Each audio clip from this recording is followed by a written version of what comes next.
And so another case study that I feel like a lot of people would relate to would be OPay.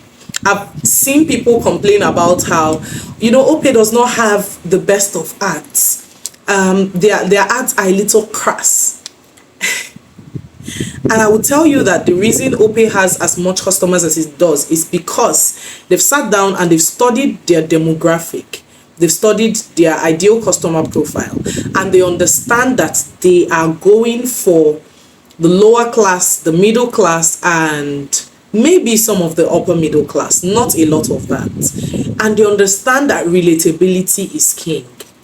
So what they want to do is they want to reduce quality a little bit while passing the messaging that they want to pass. Understanding that the way that humans think is before the words are read, between 3 to 5 seconds, people have either consciously or subconsciously made a buying decision, and it could just be because of the quality that you're pushing out there.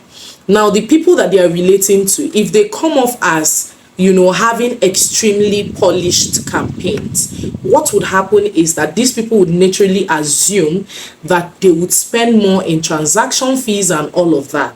In fact, you would literally hear people telling you, oh, you want me to go and download that one? Those ones that their ads are so fancy. Their transaction fee will not be 500 naira. There are people who say these things. So understanding people, especially when you're trying to run an ad or when you're trying to target, even determines the quality of the video. So you could have really high video quality and it would literally shoot you in the feet. Another demographic of people that, I think about whenever I want to push out mid-quality videos would be the older generation, especially with the influx of AI. So you have a lot of them thinking now that very high quality polished videos are made with AI and are fake. When you study them as a cohort, and I would attach my generational cohort analysis template to this video, and I would pin it in the comment section. When you study them as a generation, you understand that things like scam started with them, because with them was born the age of the internet. And so a lot of them at one point or the other in their lives have been scammed. And so they believe that things that are too polished could be a means to scam them. And so you see that they are quite withdrawn and they do not want to patronize certain businesses because of this.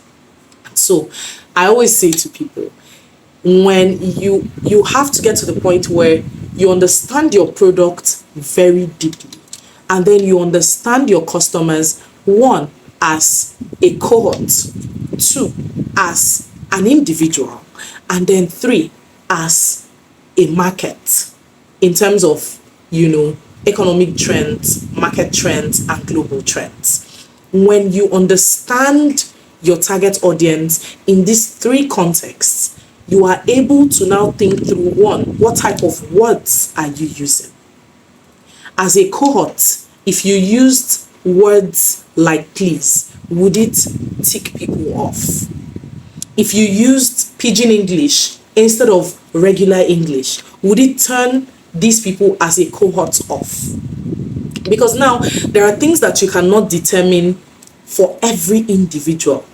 But you would agree with me that most millennials have common characteristics that they're known with, yes? Most Gen Alphas, most Gen Zs, they all have common characteristics.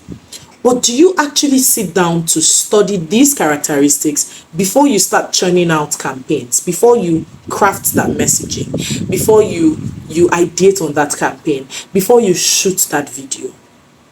When you start thinking about dotting every I and crossing every T, from the background of whatever video you want to shoot, to the background images in your graphics, to the types of what you will use, to the types of actors that you even want to speak on this product. What's their age? How should they dress? How should they present themselves? That is when you actually win with ads. Not by just, you could target them and you're seeing that they're coming. but they convert. So something to think about for your next campaign.